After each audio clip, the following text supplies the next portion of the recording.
탈락이야, 병신아.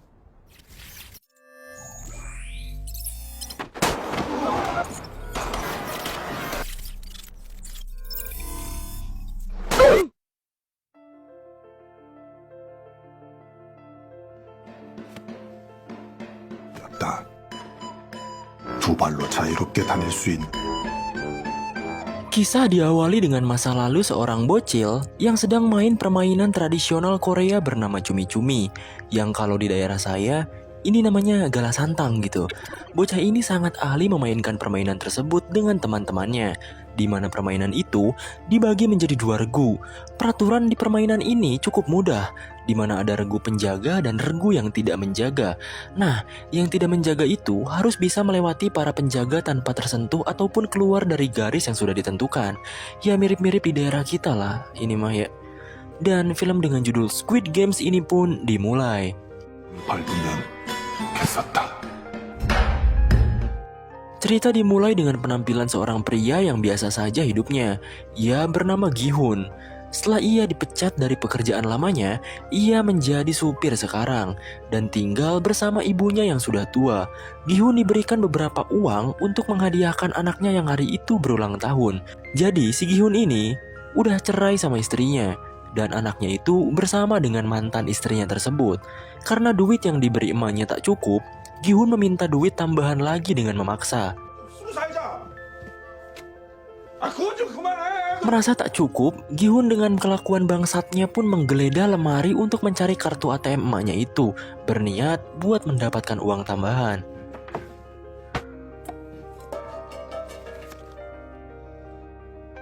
Gi-hun akhirnya pergi ke ATM dan berusaha memasukkan sandinya. Sayangnya beberapa kali ia mencoba dengan tanggal lahirnya malah salah total gitu. Dan temannya yang biadab ini menyarankan untuk menggunakan tanggal lahir ibunya saja. Tapi Gi-hun malah memasukkan tanggal lahir anaknya sendiri. Dan beruntung, sandi yang ia masukkan benar. Karena ia tahu kalau ibunya sendiri lebih sayang kepada cucunya itu. Singkatnya, Gi-hun bersama temannya ini malah bermain di tempat judi pacuan kuda. Di percobaan pertama, ia gagal karena pilihannya itu kalah. Ia pun mempertaruhkan uangnya lagi di percobaan kedua. Dengan pusing dan emosi, akhirnya ia bisa berhasil memenangkan taruhannya itu.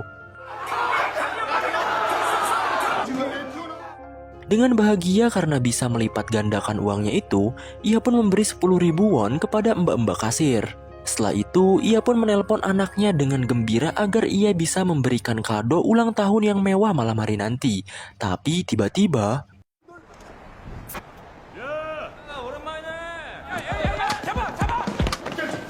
Gi-hun malah bertemu rentenir dan ia kabur terkentut-kentut.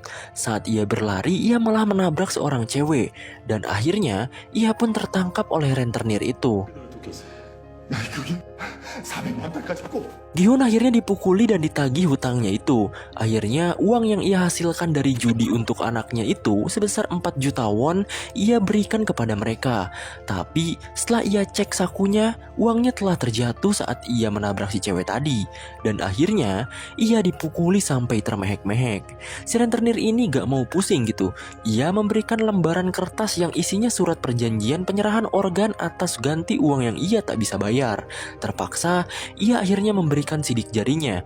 Bahkan parahnya, ia cap perjanjian itu bukan dengan tinta, melainkan dengan darah dari hidungnya yang mengalir. 저 10,000원만 빌려주시.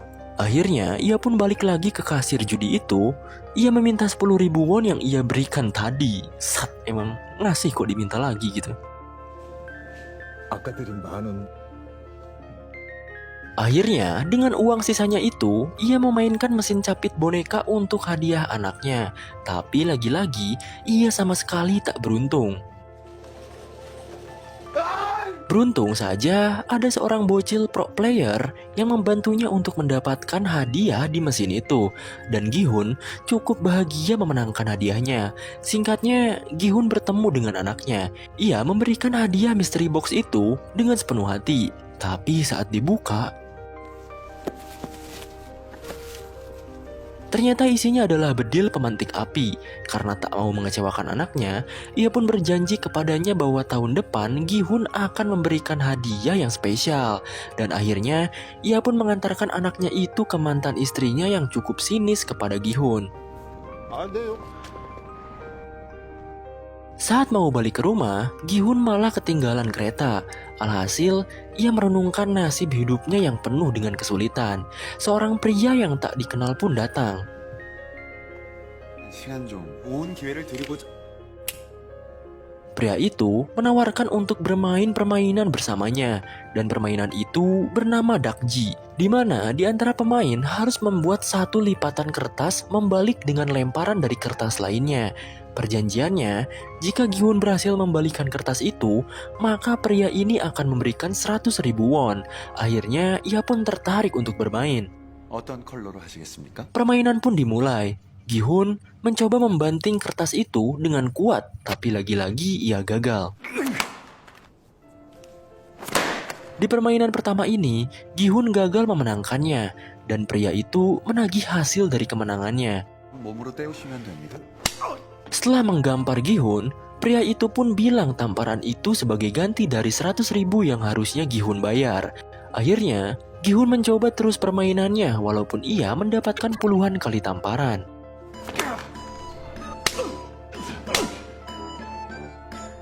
Lalu, ia pun menggunakan 100% kekuatan otak dan lengannya. Akhirnya, Gi-hun bisa memenangkannya. Ia pun dengan emosi langsung menggampar pria itu. Pria itu akhirnya memberikan 100.000 won karena Gi-hun berhasil memenangkan gamenya. Setelah lama bermain, Gi-hun mendapatkan cukup banyak uang. Pria itu pun bilang bahwa Gi-hun bisa mendapatkan uang lebih banyak dari permainan. Gi-hun yang trauma karena game dan judi hari ini tak mau ikut serta karena sudah bersyukur dapat uang dari banyaknya gamparan di pipinya.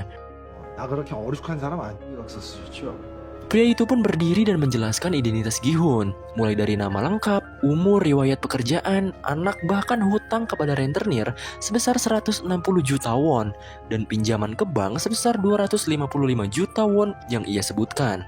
Dengan kaget dan penasaran, Gi-hun malah diberikan nomor oleh pria itu, dan pria itu pun meninggalkannya.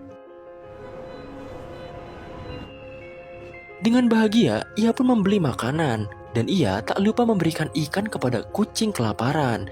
Bahkan ia juga memberikan cukup banyak uang kepada ibunya. 노름도 아니고 Ibunya pun berbicara serius dengan Gi-hun bahwa mantan istri dan suami barunya beserta anaknya akan pindah ke Amerika. Ia pun langsung berhenti makan dan mengingat janji dengan anaknya. Ia dipepetahi oleh ibunya untuk mengambil hak asuh anaknya itu. 그런 것만 한국만 Ia pun meratapi perkataan ibunya itu dan berniat mencari cara lain. Ia pun akhirnya berinisiatif menelpon nomor yang pria tadi berikan dan langsung join buat ikut ke permainan untuk mendapatkan lebih banyak uang. Setelah jemputan di malam hari datang, Gi-hun pun masuk ke dalam mobil itu. Di sana banyak peserta lain yang sedang tertidur. Tak lama kemudian, keluarlah asap yang membuat Gi-hun tertidur. Setelah bangun, tiba-tiba saja ia ada di suatu ruangan dengan kostum yang sudah diganti. Terlihat banyak orang di ruangan sana. Mereka bangun karena musik klasik yang terdengar sangat keras. Terlihat juga banyak orang yang menjaga atau kita sebut saja staff yang menggunakan kostum berwarna merah dan topeng yang sama. Setelah kagum dengan ruangan itu, Gi-hun bertemu dengan kakek-kakek tua yang kebetulan ia juga pesertanya. Tampak kakek-kakek itu menghitung banyaknya orang di sana, padahal jelas-jelas jumlah peserta yang mengikuti permainan ini tertera sebanyak 456 orang. Kakek-kakek itu juga adalah peserta pertama. Gi-hun bilang kepada kakek-kakek itu, kenapa kakek malah ikut-ikutan game kayak gini? Bukannya kakek harus menikmati hidangan dari anak dan menantu, lalu menikmati waktu bersama cucu-cucu kakek gitu. Kakek itu hanya menjawab, bagaimana dengan orang tuamu? Apakah orang tuamu menikmati masakan istrimu dan menikmati tingkah lucu anak-anakmu? Seketika Gi-hun kena comeback. Ia juga menjelaskan bahwa hidupnya tak lama lagi. Ia mengidap penyakit tumor otak. Di lain tempat, keributan pun terjadi, di mana seorang pria jabrik bertato sedang memukuli wanita. Ia bernama Diokso. Biar gak ribet, kita panggil saja dia Bang Jabrik. Dan wanita itu bernama Saebyok.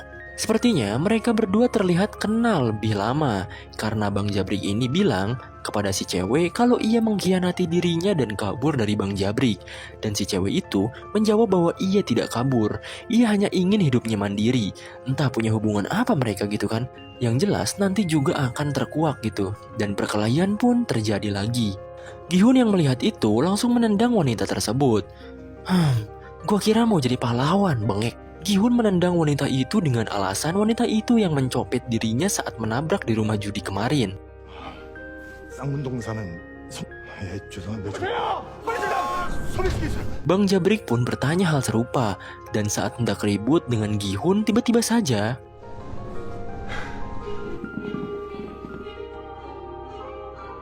para staf bertopeng pun datang dan mengumumkan persoalan dari permainan yang akan mereka mulai. Staf itu berkata bahwa pemenang dari permainan ini akan mendapatkan uang dengan jumlah yang sangat besar. Dan juga akan ada 6 permainan dalam 6 hari mendatang. Pada awalnya, para peserta tidak percaya kepada para staf ini. Begitu juga dengan seorang pria bernama Cho Sang-wo. Lalu, staf itu pun memberikan tayangan-tayangan video ketika para peserta ditawari bermain game Dakji dengan hadiah 100.000 won setiap kemenangan. Begitu juga dengan Sang-wo yang terlilit hutang karena investasi jangka panjangnya gagal. Ia juga menggelapkan dana dan memiliki kerugian sebesar 650 juta won. Hal tersebut menjelaskan bahwa semua peserta di sini adalah orang-orang yang berada di ujung tanduk dengan utang yang tak terbayarkan. Lalu para peserta sendirilah yang memutuskan untuk mengikuti permainan ini tanpa paksaan. Staf pun memberikan pilihan terakhir. Para peserta boleh kembali dan menjalani kehidupan lama atau mengikuti permainan ini. Lalu permainan selama 6 hari ke depan pun akan dirahasiakan demi keadilan permainan. Ada seorang pria juga bertanya berapa jumlah uang jika mereka menang.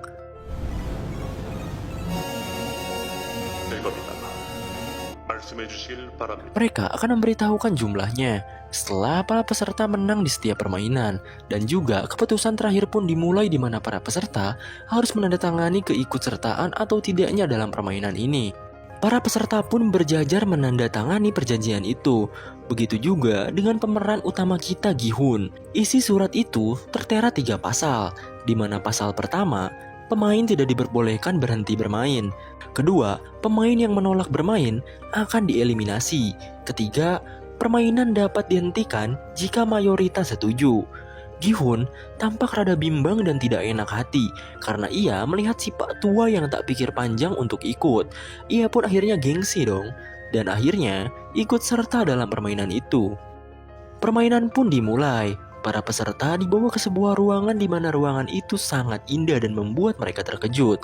Lalu, mereka juga difoto agar wajah mereka tertera jika mereka tereliminasi. Di lain tempat, ada seseorang bertopeng yang entah ini siapa. Ia memulai permainan ini dengan membuka gerbang lapangan bermain. Setelah para peserta keluar dari ruangan itu, Gihun pun menemui seorang temannya bernama Sang-wo. Gihun sangat terkejut kepada Sang-wo karena berada di sini, karena saat kemarin Gisun belanja ke toko ibunya. Ibunya bilang bahwa Sang-wo sedang sibuk dengan bisnis besarnya di luar negeri. Di lain tempat, pria bertopeng itu mengangkat teleponnya yang berdering.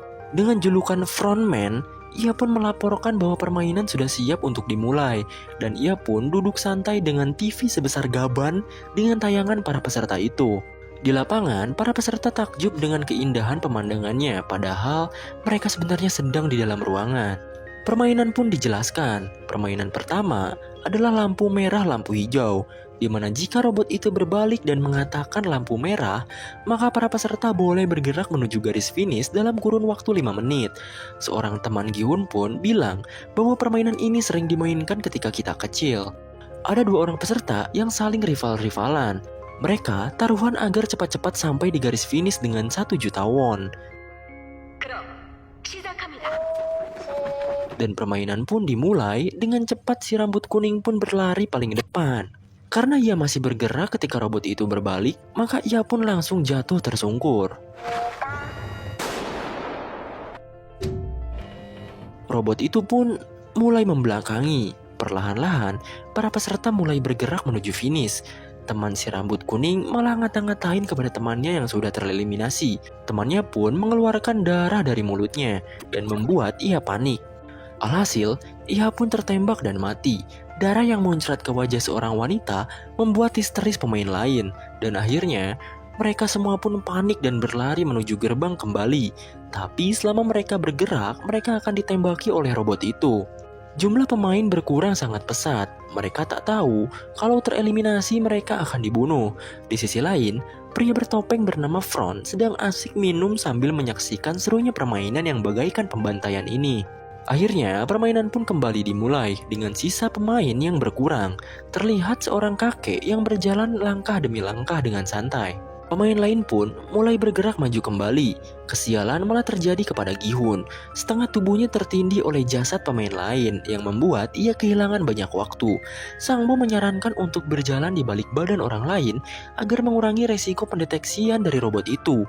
Dan Gi-hun mulai berusaha berdiri lagi. Sedangkan Bang Jabrik mengetahui ada seseorang yang berlindung di belakangnya. Wanita itu adalah Saebyok. Ia pun mengancam Bang Jabrik untuk tidak macam-macam. Jika tidak, ia akan menggerakkan kepalanya saat robot itu sedang mendeteksi. Di sisi lain, orang yang dijadikan Gi-hun berlindung tertembak. Saat ia hendak berlari, seorang pria yang tak mati saat dibedil pun malah meminta tolong kepada Gi-hun. Dan ia kehabisan banyak waktu karena orang itu.